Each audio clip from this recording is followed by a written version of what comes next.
Big battle brewing in the music business. Spotify is in full damage control mode these days, as a growing revolt of artists scrubbed their music from the streaming platform after hashtag delete Spotify went viral. The musicians on Spotify get paid very little. Spotify's top podcaster breaking his silence. If I pissed you off, I'm sorry. Prince Harry and Meghan also expressing concerns to Spotify, their podcast partner. All of that causing a lot of controversy at Spotify that the company has bet the farm on podcasts. We started this company when I was 23 years old.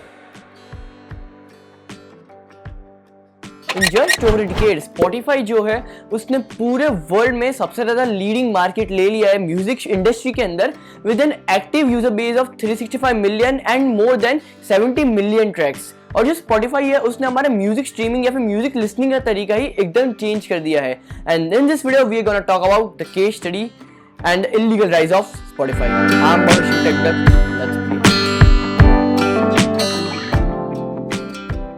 ऐसा नहीं है जब Spotify grow कर रहा था उसकी जो journey है उसके अंदर कंट्रोवर्सीज नहीं हुई, ऐसा नहीं था। Spotify को बहुत टाइम लग गया ग्रो करने में, और अगर ये पहले ग्रो कर जाता अभी पता नहीं कंपनी कितने बिलियन डॉलर्स की होती। जितना उसका प्राइस अभी है वो उसकी 100 टाइम्स ज्यादा आराम से हो सकती थी अगर जो कंट्रोवर्सीज है वो नहीं होती उसके पास्ट में। इन 2018 विक्सन म्यूजिक पब्लिशिंग ने Spotify के अगेंस्ट केस कर दिया था कि वो जो उनके जो ट्रैक्स हैं वो बिना उनके परमिशन के यूज कर रहे हैं, और इसकी वजह से Spotify को बहुत ज्यादा कोर्ट के धक्के भी खाने को मिले थे। ये तो खाली एक एग्जांपल है, ऐसे बहुत सारे केसेस हुए हैं Spotify के अगेंस्ट बहुत सारे आर्टिस्ट से, बहुत सारे एल्बम क्रिएटर्स से, कि जो कंपनसेशन है उनको वो उसके म्यूजिक के अकॉर्डिंग नहीं मिल रहा है, उनको काफी ज्यादा कम पैसे मिल रहे हैं उनके प्ले से, उनके स्ट्रीम से, Spotify से। बट एग्जैक्टली Spotify इतना ग्रो कैसे करा और ये सबसे वो बाहर कैसे निकला? We need to go in the past history of Spotify। In 2008 when the Spotify was released for the first time, उसके ऊपर बहुत ज्यादा कम सॉन्ग्स थे, तो उन्होंने एक कंपनी के साथ डील कर ली कि वो उनको रॉयल्टी पे करेगा जब तक उनके स्ट्रीम्स हैं वो यूजर्स सुनते रहेंगे। बट जैसे ही उनका हैंडशेक हुआ, जैसे उनके बीच में डील बैठी, उन्होंने जो रॉयल्टी रेट है जो ज्यादा रखना चाहिए था वो धीरे धीरे वो कम करते गए, जिसकी वजह से जो कंपनसेशन मिलता था वो भी बहुत कम हो गया। अब ऐसा क्यों करा Spotify ने? जस्ट बिकॉज Spotify जो है वो बहुत ज्यादा ग्रो कर रहा था, एंड अगर वो ग्रो कर रहा था उसकी रेवेन्यू भी जनरेट हो रही थी। अब जो ओनर होगा उसको भी तो कुछ प्रॉफिट चाहिए, तो इसलिए उन्होंने बोला कि आपको इतने स्ट्रीम तो मिल ही रहे हैं, आपका फेम भी बढ़ रहा है और हमें थोड़ा रेवेन्यू भी, हमारा भी प्रॉफिट जो गेन है वो भी ज्यादा हो रहा है, तो हम लोग जो नेगोशिएशन रेट है वो हम लोग थोड़ा कम करते हैं, और जो प्राइस में हमारी बात हुई थी उससे कम हम लोग आपको रॉयल्टी पे करेंगे। The income of streaming was decreasing but the profit of Spotify was continuously gaining.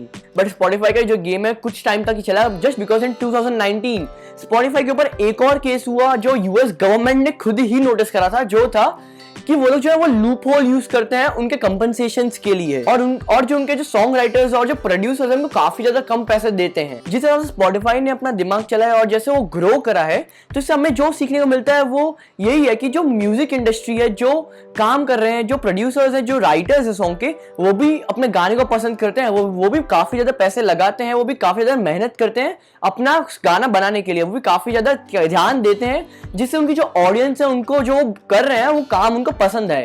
तो अब वो Spotify को ट्रस्ट करते हैं कि वो उनको अच्छे से पे भी करेगा और उनको जो फेम मिलेगी वो भी कंटिन्यू रहेगी। तो Spotify की एक ही गलती थी जिसके अंदर उन्होंने जो अपनी रॉयल्टी रेट है वो कम कर दी और कंपनसेशन खुद ज्यादा लेने लग गए। खाली यही एक गलती थी Spotify की। तो हमें इससे एक चीज सीखने को मिलती है कि हम लोग जो एक्शंस ले रहे हैं वो एक टाइम के लिए चल तो जाएंगे, बट उसके पीछे का क्या हो सकता है, क्या कॉन्सिक्वेंसेस हो सकता है, वो हम लोग नहीं जानते। अब Spotify तो बहुत बड़ी ब्रांड थी इसलिए उन्होंने ये सबसे डील कर लिया, लेकिन अगर हमारा छोटा सा स्टार्टअप है ये एक बहुत बड़े लॉस में रिजल्ट कर सकता है। At the end of the day the music writers and the publishers love the work and they should be compensated fairly to their pay. This was my case study on Spotify. मिलता हूँ आपसे अगली video में। Goodbye.